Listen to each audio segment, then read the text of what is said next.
Hello बच्चों, कैसे हैं आप सब। आई होप कि आप सब ठीक ही होंगे। इलेक्ट्रोस्टैटिक पोटेंशियल एंड कैपेसिटेंस का ये है 8वां वीडियो और आज के इस वीडियो में हम लोग पढ़ेंगे, जानेंगे, सीखेंगे कैपेसिटर के बारे में यानी संधारित्र के बारे में। और आज के इस वीडियो में हम लोग जिस संधारित्र पर चर्चा करेंगे, जो कैपेसिटर पढ़ेंगे, वो है गोलीय संधारित्र यानी स्फेरिकल कैपेसिटर। इसकी प्रॉपर्टी हम लोग पढ़ेंगे, इसके फार्मूले क्या हैं वो पढ़ेंगे और फिर लास्ट में पढ़ेंगे electrostatic potential of spherical capacitor. गोलीय संधारित्र की नेट स्थितिज ऊर्जा कितनी होती है, इस पर भी आज हम लोग चर्चा करेंगे। तो आप अपना नोटबुक निकाल लीजिए, अपना पेन निकाल लीजिए और शुरू हो जाइए। आज का टॉपिक है कैपेसिटर। ये है आपका चैनल सीक्रेट S5 ट्यूटोरियल और मैं यश खान स्वागत करता हूँ आपका अपने इस चैनल में। तो आइए बिना समय गंवाए हुए सीधे चलते हैं आज के अपने टॉपिक पर।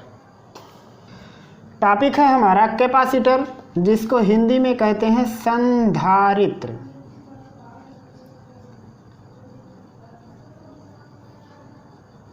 संधारित्र का मतलब होता है अच्छे प्रकार से धारण करने वाला। तो ये क्या चीज़ धारण करता है, पहले इसको हमें समझना पड़ेगा। जैसे यहाँ कैपेसिटर दिख रहा है, ये कैपेसिटी से शायद मिलकर के बना है, कुछ ऐसा फील हो रहा है। कैपेसिटी का मतलब होता है क्षमता, तो इसके अंदर किसी ना किसी चीज़ की क्षमता होती है। लेकिन हम लोगों को तो ये जो कैपेसिटर पढ़ना है, ये तो इलेक्ट्रिक डिपार्टमेंट का है। तो अब ये इलेक्ट्रिक डिपार्टमेंट के अंदर ये कैपेसिटर अपने अंदर कौन सी चीज़ रखता है, तो जो सबसे पहले जो सबसे मेन ज़रूरी चीज़ है कैपेसिटर के बारे में, वो हम लोग ऐसा कह सकते हैं कि कैपेसिटर क्या है। पहली चीज़ एक सिस्टम है। कैपेसिटर क्या है, एक यानी संधारित्र क्या है, एक पूरा सिस्टम है। कोई टूल है ऐसा कह सकते हैं, कोई सामान है ऐसा कह सकते हैं हम लोग। लेकिन कैसा सामान है, ये इलेक्ट्रिकल सामान है। कैपेसिटर एक इलेक्ट्रिकल है, इलेक्ट्रॉनिक में नहीं। ये बात दिमाग में रखे रहिएगा, ये इलेक्ट्रिकल मटेरियल के अंदर आता है कैपेसिटर यानी संधारित्र। तो ये इलेक्ट्रिकल मटेरियल अपने अंदर क्या रखता है, ये हमको सोचना पड़ेगा। अच्छा, अक्सर सब लोगों ने देखा होगा फैन माने पंखा, स्टैंड वाला हो या फिर सीलिंग हो, छत वाला हो, फैन तो होते ही हैं। और बहुत से जगहों पर ये लगता है कैपेसिटर, जैसे वाटर पंप है, पानी वाला मोटर, वहाँ भी लगता है। लोग अक्सर नॉर्मल लैंग्वेज में कैपेसिटर को कंडेंसर भी बोलते हैं, दोनों एक ही चीज़ है। लेकिन यहाँ हम लोग जो बुक की लैंग्वेज में पढ़ते हैं वो कैपेसिटर पढ़ते हैं। तो ये फैन, स्टैंड, फैन में स्टैंड फैन हो, सीलिंग फैन हो, वाटर पंप हो, मिक्सर मशीन हो, वगैरह वगैरह, कुछ भी, कूलर हो, हर एक जगह पर आपको कंडेंसर मिल जाता। अच्छा सोचिए, अगर कंडेंसर नहीं रहता तब क्या होता, कैपेसिटर नहीं रहता तो क्या होता। सोचिए, जब भी हम लोग फ़ैन को ऑन करते हैं तो ये तुरंत घूमने लगता है। सीलिंग फैन, वाटर पंप तुरंत घूमने लगता है, मूव करने लगता है। एक एक्सिस होता है, उस एक्सिस के चारों ओर उसका फ़ैन मूव करने लगता है। अगर हम लोग कैपेसिटर को उखाड़ दें, निकाल दें उसमें से, अब चालू करके देखते हैं कि क्या हमारा fan, ceiling fan, water fan क्या ये मूव करेगा? नहीं मूव करेगा, बिल्कुल ऐसा वाइब्रेट जैसा करने लगता है। उसके पीछे रीज़न क्या रहता है, स्टैंड फैन हो, सीलिंग फैन हो, कोई भी इलेक्ट्रिकल मटेरियल जो किसी एक्सिस के चारों तरफ घूमता है इलेक्ट्रिकल एनर्जी लेकर के, वो तब तक स्टार्ट नहीं होता है जब तक उसको एक्स्ट्रा एनर्जी ना दी जाए। अब सपोज कीजिए कि हमारे और आपके घरों में अगर 240 वोल्ट की लाइट है, ये लाइट आ रही है। अब अगर इस लाइट से आपको स्टैंड फैन चलाना है, घुमाना है उसको, और आपने कैपेसिटर उसमें से निकाल लिया, तो होगा क्या, ये जब जाएगा 240 वोल्ट का विद्युत, तो अंदर क्या होता है, उसके अंदर पतले पतले वायर लपेटे रहते हैं। तो ये जो पतले पतले वायर रहते हैं क्या करते हैं, धीरे धीरे धीरे धीरे सारी एनर्जी को लो करने लगते हैं। और वहाँ एक मैग्नेटिक फील्ड बनता है, जिसके अंदर एक, जैसे मान लीजिए बाहर वायर लगा हुआ है, उसके अंदर ऐसे एक और रहता है कंडक्टर, जिसको हम लोग रोटर कहते हैं, जो घूमता है। ये मैग्नेट की वजह से मूव करता है। लेकिन जब हम लोग ये कैपेसिटर निकाल देते हैं तो होता क्या है, जो हम लोगों ने 240 वोल्ट जो दिया था, यह एनर्जी उतनी पर्याप्त नहीं होती है, क्योंकि बहुत ज़्यादा पावर लगता है, हद से ज़्यादा पावर चाहिए, तब जा कर के फैन, सीलिंग हो, स्टैंड फैन हो, वाटर पंप हो, मिक्सर हो, कूलर हो, ये सारे मोटर मूव करते हैं। जब उनको हम लोग एक्स्ट्रा एनर्जी देते हैं तब जा कर के वो लोग मूव करते हैं। अच्छा सोचिए, जब हमारे पास सीमित स्रोत है 240 वोल्ट ही, तो अब हम अतिरिक्त एनर्जी कहाँ से लेकर के आएंगे? अतिरिक्त एनर्जी कौन देता है? तो वो देता है कैपेसिटर। कैपेसिटर होता क्या है? कैपेसिटर को ऐसा हम लोग कह सकते हैं कि कैपेसिटर अपने आप में एक बैंक जैसा है। ये क्या करता है, जैसे ही करंट अंदर जाता है, कैपेसिटर तुरंत सारे चार्ज को अपने अंदर स्टोर कर लेता है, और स्टोर करके चार्ज को तुरंत फैन को, स्टैंड फैन हो, कोई भी हो, मोटर जो मूव करता है, उसको दे देता है। अब ये इतनी ज़्यादा एनर्जी तुरंत स्टोर करके दे देता है जिससे फ़ैन स्टार्ट हो जाता है, और एक बार फ़ैन घूमना स्टार्ट हुआ तो उसके बाद फिर इसका काम हो जाता है ख़त्म। ये क्या करता है, सारी एनर्जी तुरंत अपने अंदर स्टोर कर लेता है, और स्टोर करके फ़ैन को, पंप को मूव करा देता है, अपने अक्ष पर उनको घुमाने लगता है। तो हम लोग सिंपल में क्या कह सकते हैं कि जो कैपेसिटर है, कैपेसिटर क्या है, एक स्टोरेज है, और वो भी किसका स्टोरेज है? इलेक्ट्रिकल एनर्जी का। तो सिंपल में हम लोग इसको यही समझेंगे, जब भी आपसे पूछा जाए कि कैपेसिटर क्या है, तो आप कह सकते हैं कि कैपेसिटर क्या है, अपने आप में एक स्टोरेज है। किस चीज़ का स्टोरेज है? इलेक्ट्रिकल एनर्जी का।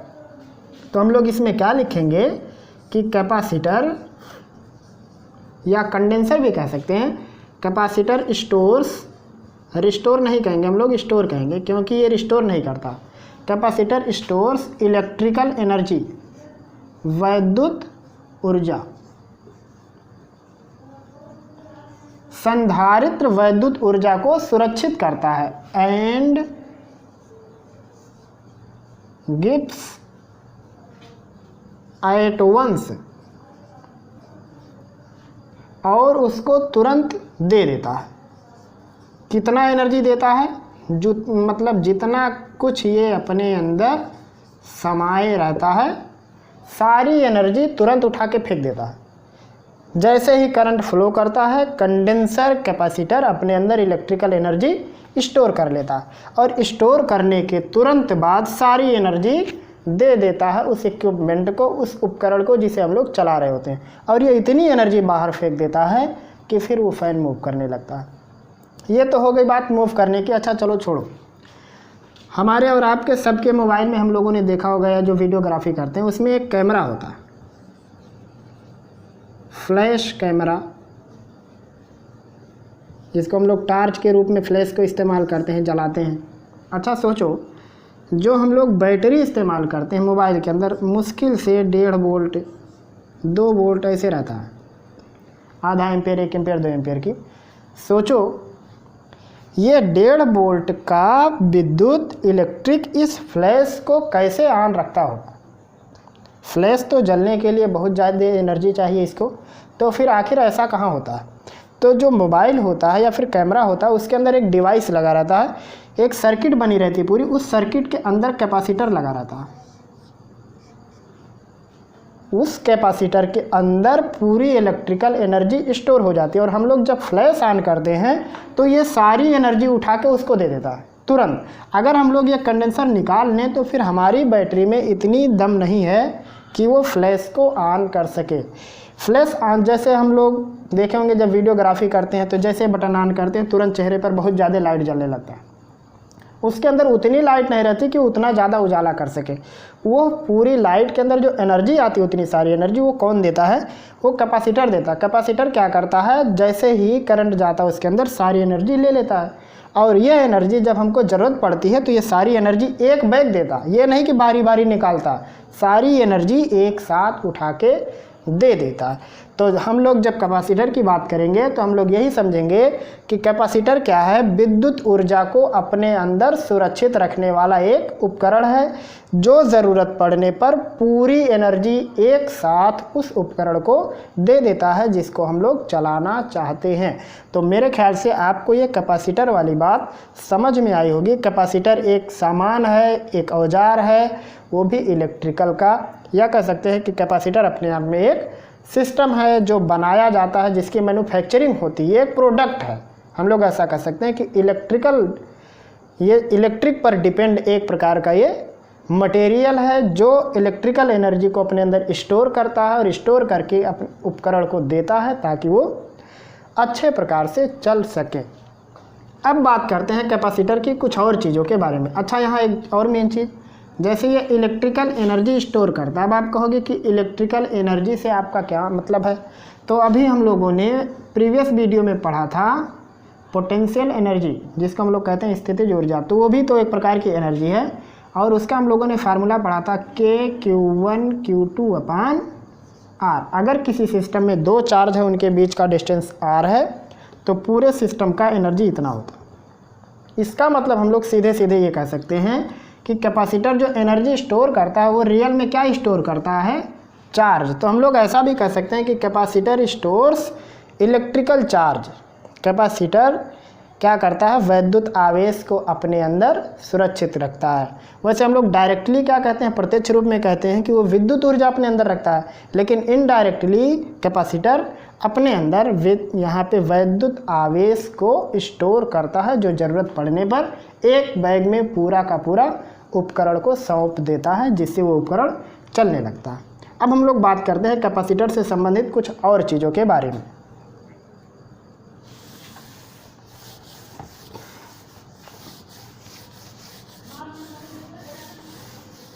अब कैपेसिटर से रिलेटेड एक और चीज़ आती है जिसको हम लोग कहते हैं कैपेसिटी, या कह सकते हैं कैपेसिटेंस,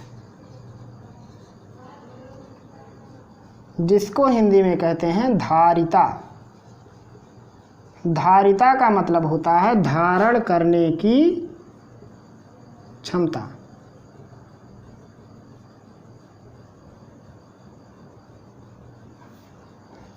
कैपेसिटी या कैपेसिटेंस कह सकते हैं, इसका मतलब क्या होता है, धारण करने की क्षमता। ये रियल में क्या है, कैपेसिटर की एक प्रॉपर्टी है जो यह निर्धारित करती है कि ये कैपेसिटर कितना एनर्जी स्टोर रखेगा या कितना चार्ज अपने अंदर रखेगा।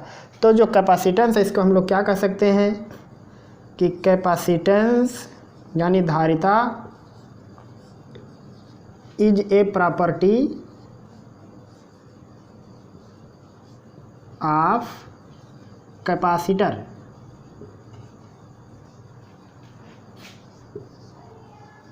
that represents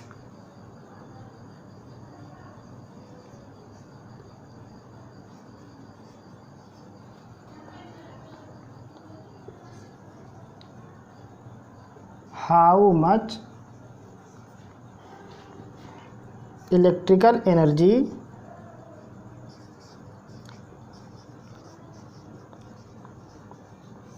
or electrical charge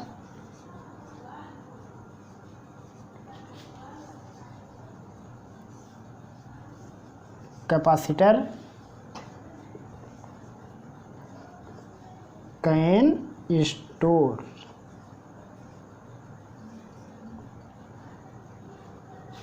capacity is a property of capacitor.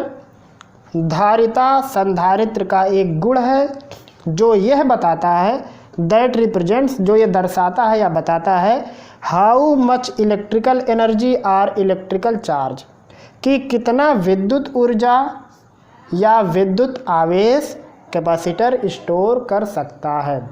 अगर एक सीधे और सिंपल लैंग्वेज में हम लोग कहें तो ये कह सकते हैं कि धारिता संधारित्र का एक गुण है या क्षमता है जो ये बताता है कि संधारित्र अपने अंदर कितनी विद्युत ऊर्जा या कितना विद्युत आवेश सुरक्षित रख सकता है। कैपेसिटी का या कैपेसिटेंस का एक यूनिट होता है, इसका यूनिट होता है फैरड। FARAD, फैराड, फराड नहीं कहना, फैराड नहीं तो फराड बना दो इसको, फराडी। ये अब हम बात करते हैं कि ये जो कैपेसिटी है इसको किस अक्षर से लिखते हैं, मतलब इसको प्रेजेंट किस अक्षर से कहते हैं। जैसे हम लोग प्रतिरोध को दिखाते थे R से, तो क्या कैपेसिटेंस के लिए कोई लेटर है या किससे इसको हम लोग डिनोट्स करते हैं, अन्य चीज़ों के साथ ये कैसे संबंधित है, जो अन्य क्वांटिटी है उनके साथ इसका रिलेशन क्या है। जो कैपेसिटी होता है, कैपेसिटी को लिखा जाता है C से। C इक्वल होता है Q/V। अब आप कहोगे कि ये फार्मूला कैसे बना, तो यह एक प्रैक्टिकल है, थ्योरी नहीं है। पहली बात ये क्या है, प्रैक्टिकल है, जो मेजरमेंट के आधार पर, एक्सपेरिमेंट के आधार पर इस कंक्लूजन पे पहुंचा गया, इस निष्कर्ष पर पहुंचा गया कि टोटल चार्ज जो है कैपेसिटर का, उस चार्ज में अगर हम लोग कितना वोल्टेज दे रहे हैं उसको डिवाइड कर दें तो आ जाएगा कि उसके अंदर की एनर्जी कितनी है, ये चीज़। अच्छा, वैसे ये Q/V ही क्यों है, V/ क्यों नहीं लिखा गया, ये भी आपके मन में प्रश्न हो सकता है कि ऐसा क्यों नहीं लिखे या ऐसा क्यों नहीं लिखे, ऐसा सारा सवाल आ सकता है, क्योंकि ये तो एक्सपेरिमेंटल है, तो फिर ये क्यों नहीं हुआ, ये क्यों नहीं हुआ, यही क्यों है। सोचो, इन सारी समस्याओं का हल आज हम आपको देते हैं। मान लो कि आपके पास एक कैपेसिटर है। कैपेसिटर का मतलब होता है एनर्जी स्टोर करना। एनर्जी स्टोर कब होती है, जब वो चार्ज स्टोर करता है। अब मान लो कि कोई कंडक्टर है, तो कंडक्टर का चार्ज कहाँ रहता है, सरफेस पर। ये सारी चीज़ तो हम आपको पढ़ा ही चुके हैं।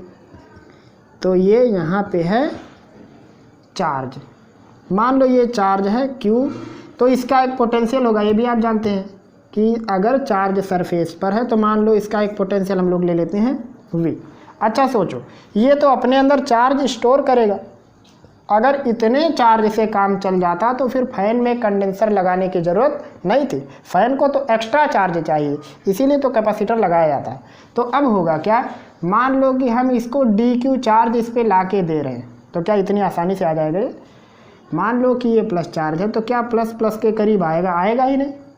ये तो यहाँ पे रिपल्सिव फोर्स लगेगा, तो इसको ज़बरदस्ती लाना पड़ेगा। अब अगर आप ज़बरदस्ती लेके आओगे तो कोई तो काम करना पड़ेगा। dW बराबर होता है V/dQ, ये भी हम आपको प्रीवियस वीडियो में पढ़ा चुके हैं। पोटेंशियल डिफरेंस बराबर होता है dW/dQ कह सकते हैं या Q कह सकते हैं, work done by external agent upon charge. तो अगर हम लोग इनफाइनाइट से चार्ज को लेकर के आते हैं इसके सरफेस पर, तो काम करना पड़ेगा, कुछ काम होगा। अब यहाँ देखने पे क्या पता चलता है कि हम लोग जितना ज़्यादा आवेश लेकर के आएंगे उतना ज़्यादा काम करना पड़ेगा, या कह सकते हैं कि जितना ज़्यादा पोटेंशियल होगा, देखो प्रोपोर्शनल है, उतना ज़्यादा काम करना पड़ेगा।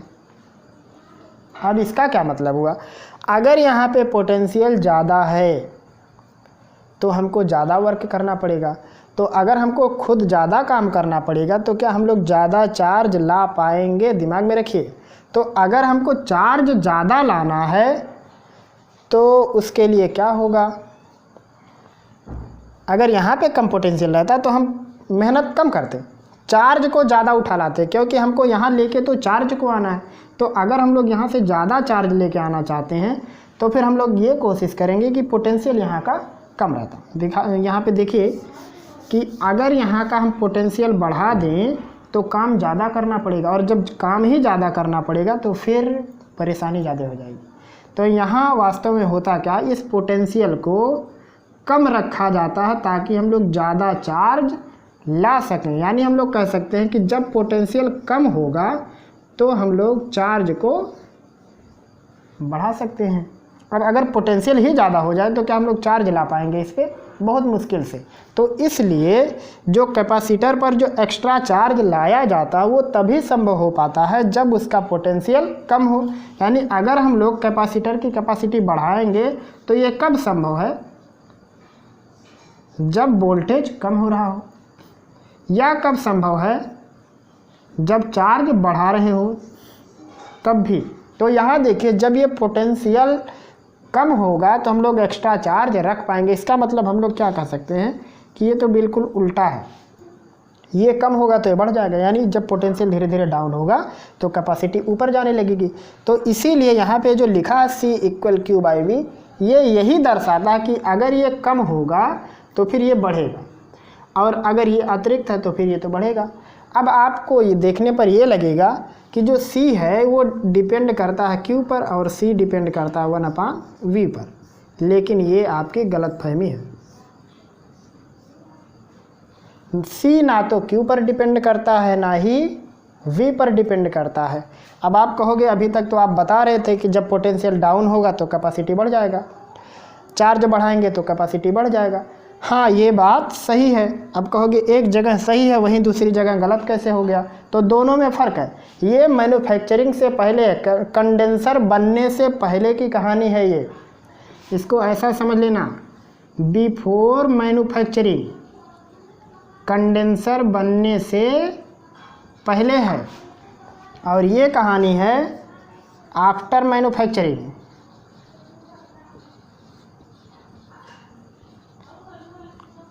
एक बार कंडेंसर बन के फिट हो गया, जो हम लोग पंखे वंखे में लगाते हैं, देखे होगे आप लोग, छोटा छोटा रहता है। एक बार कंडेंसर बन के फिट हो गया तो फिर वो ना तो चार्ज पे डिपेंड करेगा ना ही पोटेंशियल पर। हाँ, बनाने से पहले जब कैपेसिटर को बनाते हैं, एक्सपेरिमेंटल होता है क्योंकि वो बनाया जाता है, मैन्युफैक्चरिंग होती है, तो वहाँ पर इन चीज़ों को ध्यान में रखा जाता है।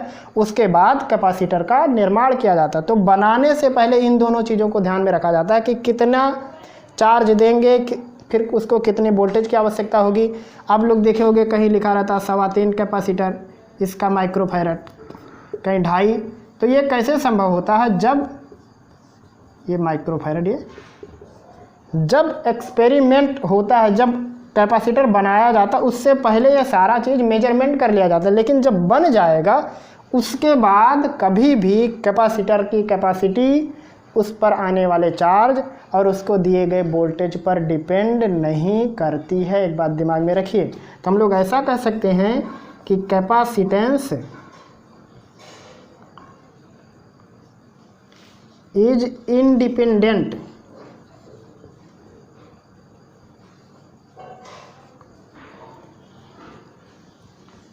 ऑन या of Q and V। Capacitor कभी भी V और Q पर डिपेंड नहीं करता है, ये एकदम से दिमाग में रखे रहिएगा। या कह सकते हैं कि कैपेसिटेंस, धारिता जो है, वोल्टेज और चार्ज जो उसको दिया जा रहा है उससे बिल्कुल स्वतंत्र है। तो फिर डिपेंड किस पे करता है? तो जो डिपेंड करता है उसको भी देख लीजिए। Capacitance depends on medium. Capacitance माध्यम पर निर्भर करता है, क्योंकि जो कंडेंसर बनाया जाता है, आप लोग, बहुत सारे लोग तो उसको फाड़ फूड़ के देख चुके होंगे, उसके अंदर एक डाई इलेक्ट्रिक चीज़ भरा रहता है, उस पर वो डिपेंड करता है। तो हम लोग वहाँ इस डाई इलेक्ट्रिक चीज़, जिसको परावैद्युत कहते हैं, उसको हम लोग यहाँ लिख रहे हैं मीडियम। तो कैपेसिटेंस क्या करता है? माध्यम पर निर्भर करता है। और साइज ऑफ कैपेसिटर, कैपेसिटर की यानी संधारित्र के आकार पर भी निर्भर करता है। एक बार फिर से देखिए, संधारित्र की धारिता कभी भी उसको दिए गए आवेश और वोल्टेज यानी विभव पर निर्भर नहीं करती है। संधारित्र की धारिता संधारित्र के अंदर भरे गए पदार्थ के माध्यम या कह सकते हैं उस परावैद्युत के प्रकार पर, और कैपेसिटर यानी संधारित्र के आकार पर निर्भर करता है। इंडिपेंड है इन दोनों पर, मतलब इंडिपेंडेंट है इससे, बिल्कुल इससे इसका कोई लेना देना नहीं। कैपेसिटेंस का लेना देना है तो कैपेसिटर के आकार पर और कैपेसिटर के अंदर भरे गए डाई इलेक्ट्रिक पर डिपेंड करता है। तो मेरे ख्याल से आपको कैपेसिटर की ये बेसिक सी चीज़ समझ में आई होगी। लेकिन आज का जो हमारा मेन टॉपिक था वो तो हो गया इंट्रोडक्शन इसका कैपेसिटर का। जो हमारा मेन टॉपिक है वो तो है स्फेरिकल कैपेसिटर, गोलीय संधारित्र।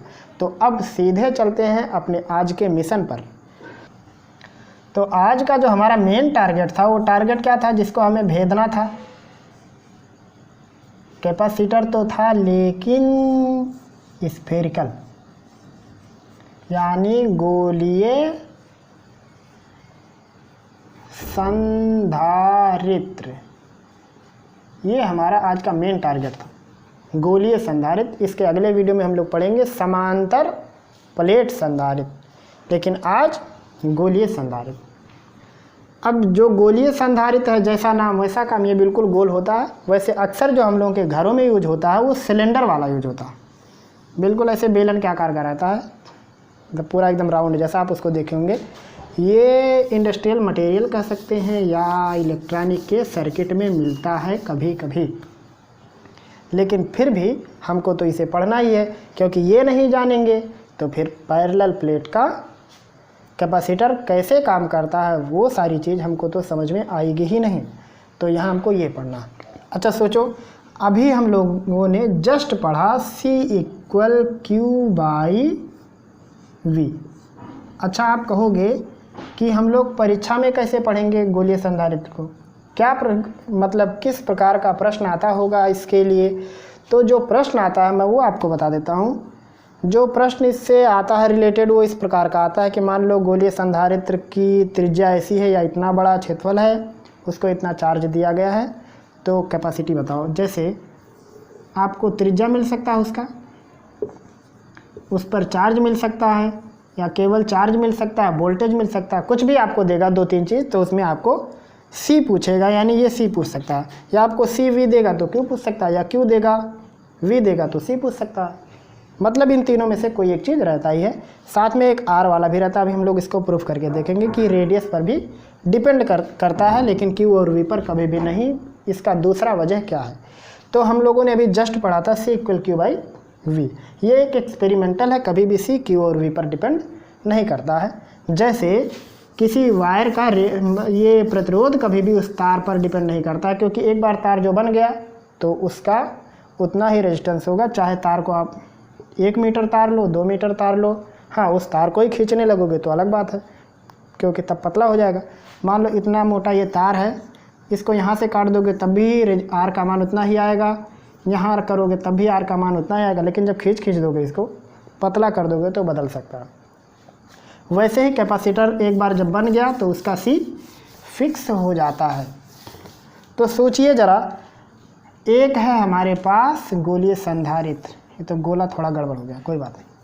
इस पर हम लोगों ने दिया Q चार्ज, ऐसे प्लस प्लस माइनस भी हो सकता है, नहीं तो रट्टा मार लेना प्लस प्लस, कोई बात नहीं। इस प्रकार से सोचो, अगर यहाँ पे चार्ज है Q तो विभव कह सकते हैं, इसका विभव भी होगा। सरफेस पर विभव कितना होता है, V = होता है KQ/R।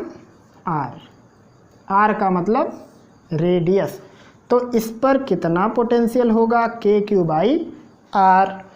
तो हम लोग लिख सकते हैं C = Q, मतलब कुल चार्ज जो सरफेस पर है। V की जगह पर लिखेंगे KQ/R, Q से Q फिनिश, तो R नीचे से कहाँ चला जाएगा, ऊपर, तो ये हो गया R/K। अब ये K क्या है, K का मतलब होता है 1/4πε0। अगर माध्यम हवा है तो अगर माध्यम हवा है तो ये है K की वैल्यू, 1/K है ना यहाँ उल्टा, तो ये पलट जाएगा तो कितना होगा, ये 4πε0। तो यहाँ से C = कितना होगा, 4πε0 × R। कब होगा, जब ये हवा में होगा, तो इसलिए इसमें यहाँ क्या लिखते हैं, C0। अगर मीडियम एयर है तब कैपेसिटेंस जो होता है उसका फार्मूला जो होता है 4πε0 × R। अब आपके दिमाग से बात बिल्कुल निकल जानी चाहिए, ना तो इसमें Q है ना इसमें V है, इसमें है कौन, R। R का मतलब जैसे जैसे रेडियस बढ़ाने लगेंगे वैसे वैसे कैपेसिटेंस बढ़ने लगेगा। वो अच्छा, एक चीज़ और इसमें आता है कि अगर मान लो मीडियम एयर नहीं कुछ और है, तो वहाँ पे हम लोग लिखते हैं इसको एप्सिलॉन m भी लिख सकते हैं, ये हो जाएगा आर, तो यहाँ सी की जगह CM लिख सकते हैं, चीफ मिनिस्टर। ये भी हो सकता है। तो अगर दोनों में हम लोग रिलेशन निकालें तो क्या होगा, C0 बटे chief minister 4 pi epsilon not R upon 4 pi epsilon M into R से R ख़त्म, 4 पाई 4 पाई ख़त्म, C0 अपान CM बराबर एप्सिलॉन नॉट अपान एप्सिलॉन, बार बार वही लिख रहा हूँ, M। और इसका मान होता है 1/K। शायद आपको याद हो कि नहीं याद है तो एक बार फिर से याद दिलाता हूँ। परावैद्युतांक जब हम लोग पढ़ रहे थे डाइलेक्ट्रिक कांस्टेंट, तो ये था F0 बटे Fm। F0 का मतलब होता है 1/4 pi epsilon not Q1 Q2 by R square. इसका मतलब है 1/4 pi epsilon M Q1 Q2 बटे R स्क्वायर। तो हाई सारा फिनिश, 4 पाई फिनिश। तो ये नीचे से Fm ऊपर पहुंच जाएगा, Fm कर एप्सिलॉन M, ये हो जाएगा एप्सिलॉन नॉट। तो ये किसका मान आया, K का। लेकिन यहाँ तो उल्टा है, तो जब उल्टा है तो K की वैल्यू भी क्या है, उल्टी। ये चीज़ हम आपको पढ़ाए हैं पहले ही चैप्टर में। उस टॉपिक का नाम है रिलेटिविटी, शायद नहीं, टॉपिक का नाम है रिलेटिव परमिटिविटी, सापेक्ष वैद्युशीलता या परावैद्युतांक। पहले ही चैप्टर के प्लेलिस्ट में आप जाएंगे तो इसी पर पूरा एक कंप्लीट वीडियो है। तो यहाँ हम लोग epsilon not upon epsilon M को क्या लिख सकते हैं, 1/K। तो K का इधर गुणा करें तो कितना होगा, ये C0 इंटू K इक्वल होगा CM। यानी किसी मीडियम का कैपेसिटेंस बराबर होता है एयर में कैपेसिटेंस इंटू जो मीडियम भरा हुआ है उस मीडियम का परावैद्युतांक, या यहाँ से परावैद्युतांक का फार्मूला निकाल सकते हैं हम लोग CM अपान C0। और एक तो पहले से जानते हैं epsilon M upon epsilon not, F2 और पहले से जानते हैं F0 अपान Fm। क्या फार्मूले हो गए, छिन्न-भिन्न।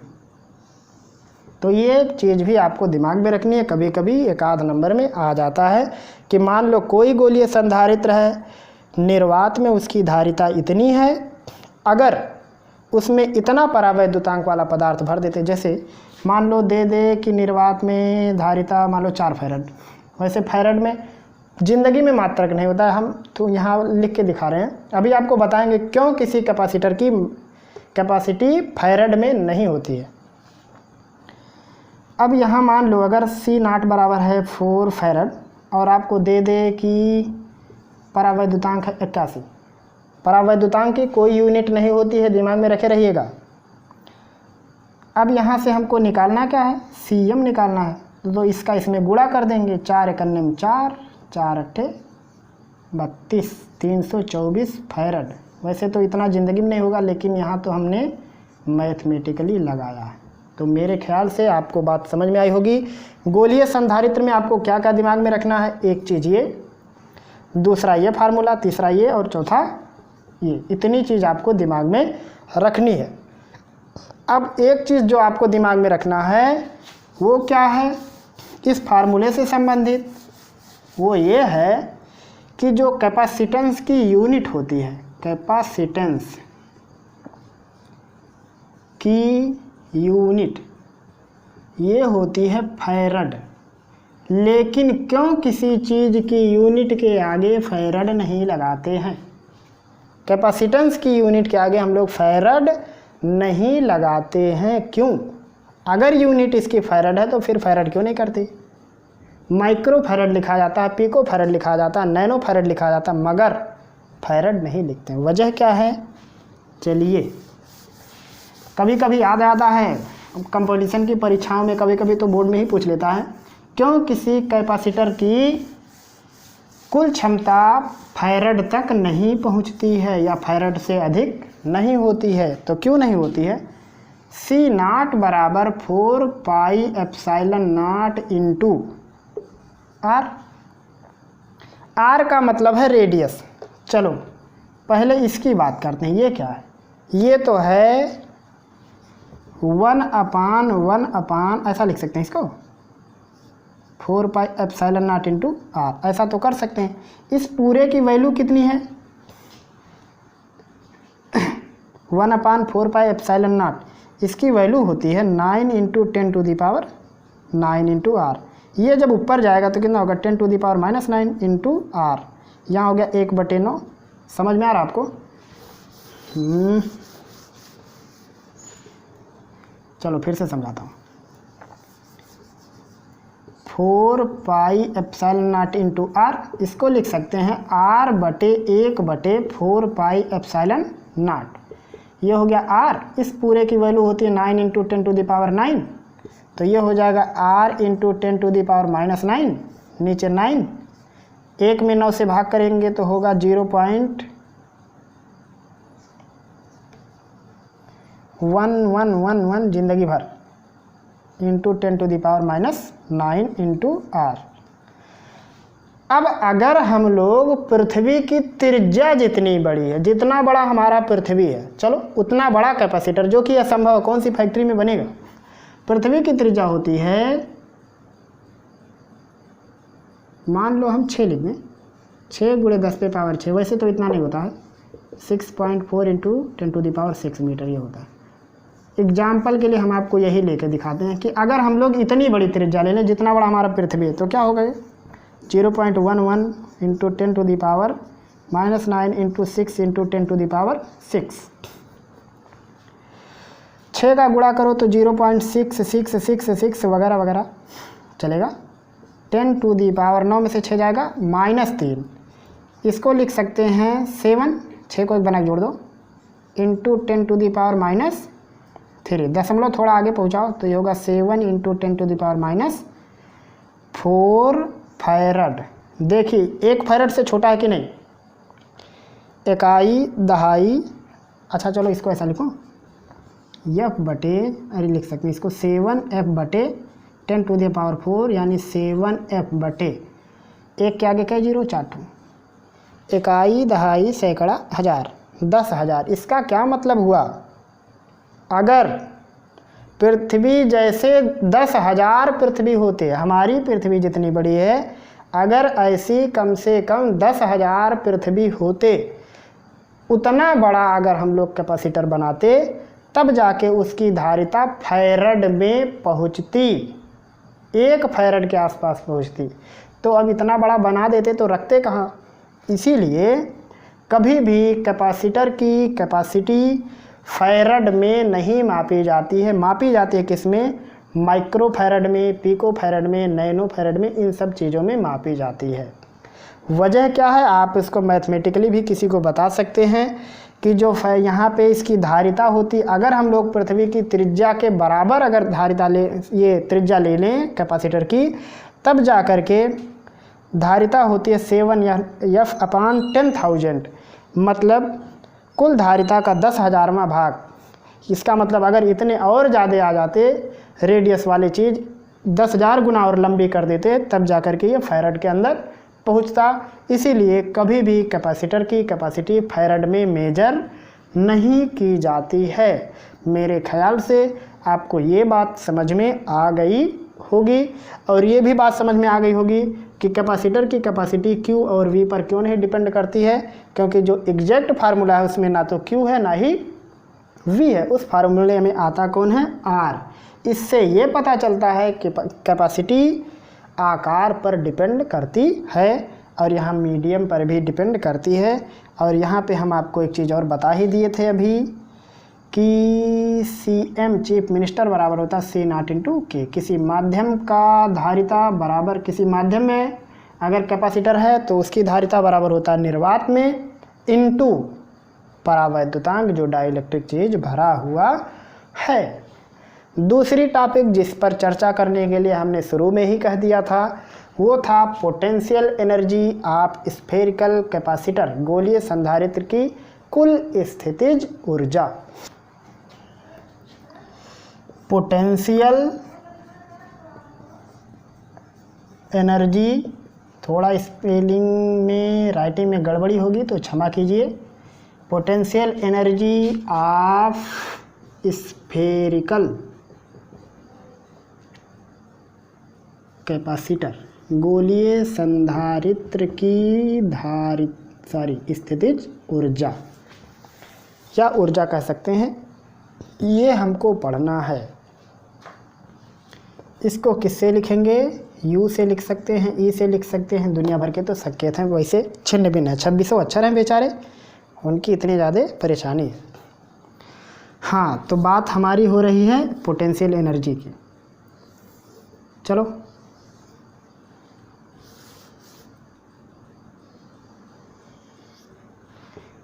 ये है एक गोल संधारित्र, इस पे हमने चार्ज बांट दिया Q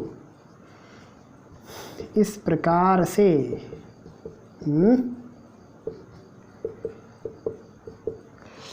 और अभी हम बताए हैं कि हम लोग कैपेसिटर में क्या करते हैं, ये dq चार्ज को उठा के लेके आते हैं कहाँ से? इन्फिनिट से। तो इसमें कुल कितना काम करना पड़ता है? v into dq। तो यहाँ हम लोग क्या मानेंगे? लेट या माना ए कैपेसिटर या स्फेरिकल कैपेसिटर, समझ लेना इसको।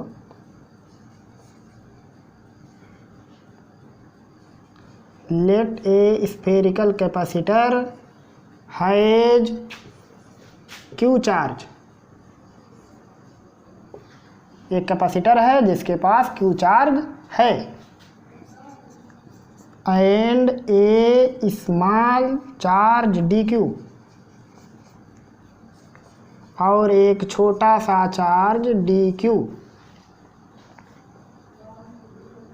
इज ब्रॉट लाया जाता है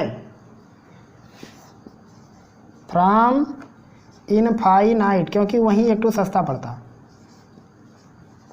टू इट्स सरफेस, अनंत से इसके पृष्ठ पर लाया जाता है एंड वर्क डन, और किया गया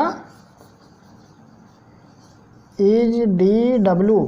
हिंदी में कैसे लिखेंगे कि माना एक गोलीय संधारित्र है जिस पर Q आवेश रखा है, सूक्ष्म dq आवेश जो कि अनंत पर पड़ा हुआ है उसको लाने में किया गया काम कितना है? dw।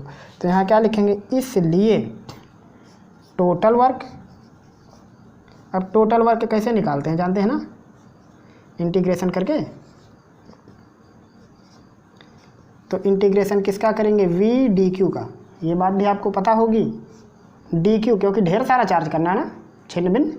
तो यहाँ इसका क्या करेंगे? इंटीग्रेशन। हाँ, अब यहाँ हमने चार्ज इस पर क्या बांटा है? Q। चलो वही छोटका लगा देना क्योंकि वहाँ स्मॉल लगा है ना, स्मॉल स्मॉल स्मॉल, ये यहाँ है ये। अब C बराबर क्या होता है? Q बाई V, कुल चार्ज बटे कुल वोल्टेज। तो यहाँ से Q बराबर क्या होगा? CV होगा ना, और V बराबर क्या होगा? Q by C। तो हमको V हटाना, तो यहाँ क्या लिखेंगे? Q by C। अब C क्यों लिखेंगे? क्योंकि एक बार कैपेसिटर बन गया तो बन गया, C तो वही रहेगा। इंटीग्रेशन कहाँ से करेंगे? जीरो चार्ज से Q चार्ज तक, जीरो से Q चार्ज तक 1/c आ जाएगा बाहर। इंटीग्रेशन होगा 0 टू Q, Q dq का। अब इंटीग्रेशन करने तो आता होगा, पावर में एक जोड़ के उसी से भाग कर देते हैं। तो ये कितना होगा? 1/c, Q पर 1 की पावर है, एक और जोड़ देंगे तो 2 होगा। भाग किससे करेंगे? 2 से। यहाँ Q यहाँ 0, तो Q की जगह पे एक बार Q एक बार 0, तो 0 मतलब रिजेक्ट, यानी Q ही बचेगा। तो W बराबर होगा Q²/2c, या इसको लिख सकते हैं 1/2Q² C, यानी W बराबर हो गया हाफ Q²/C। ये हो गया स्पेशल एनर्जी। चाहो तो इसको U से भी लिख सकते हैं। तो क्या आपको ये बात समझ में आई? एक बार फिर से बताते हैं आपको। चलो, एक कैपेसिटर है, वैसे तो यहाँ रेडियस कुछ है ही नहीं, कोई बात नहीं, रेडियस भी लगा सकते हैं। R रेडियस का एक स्फेरिकल कैपेसिटर है जिसके पृष्ठ पर Q चार्ज है, अनंत से dq चार्ज को उठा के लाए तो dw काम करना पड़ा। तो कुल कितना काम करना पड़ेगा? छोटे से काम dw का इंटीग्रेशन करेंगे वही ऊर्जा के रूप में हो जाएगी। तो काम इतना किए, यही हो गई ऊर्जा।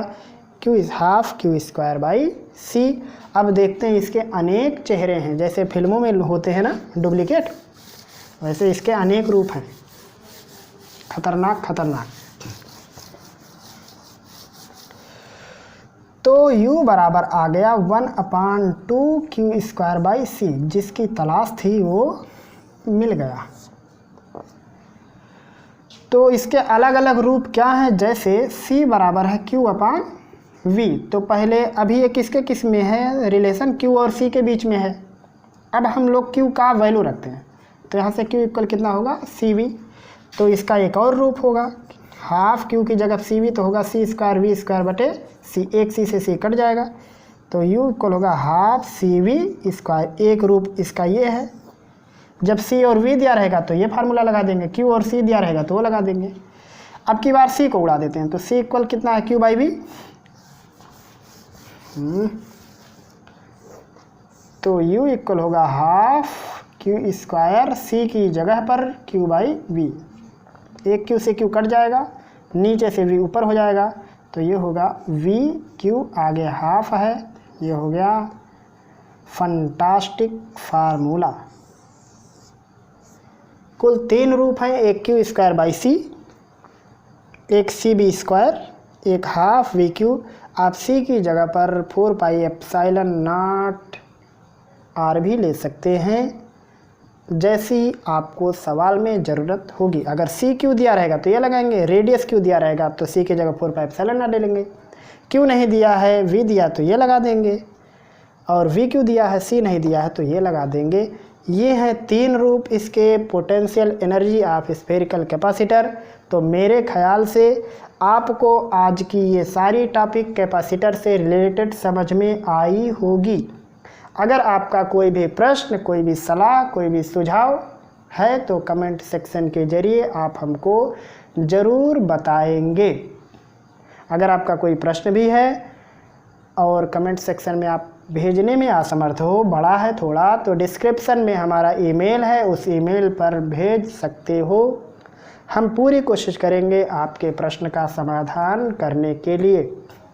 अंत में, अगर आप तक ये वीडियो किसी भी माध्यम से पहुंची है और आपने अभी तक सब्सक्राइब नहीं किया है, और अगर आपको लगता है कि ये आपके लिए उपयोगी है, तब इस चैनल को ज़रूर सब्सक्राइब कर लीजिए, दूसरों तक भी पहुंचा दीजिए, क्योंकि वीडियो पूरा का पूरा निःशुल्क है। अगर हम इतना मेहनत करके रिकॉर्ड और करते हैं और बनाते हैं, तो आपकी एक छोटी सी जिम्मेदारी, छोटा सा काम किसी का भी हेल्प कर सकता है, किसी का भी भविष्य बना सकता है। तो आप ये वीडियो अन्य लोगों तक ज़रूर पहुंचाइए। फिर मिलेंगे जल्द ही अगले वीडियो में, तब तक के लिए खुदा हाफिज़।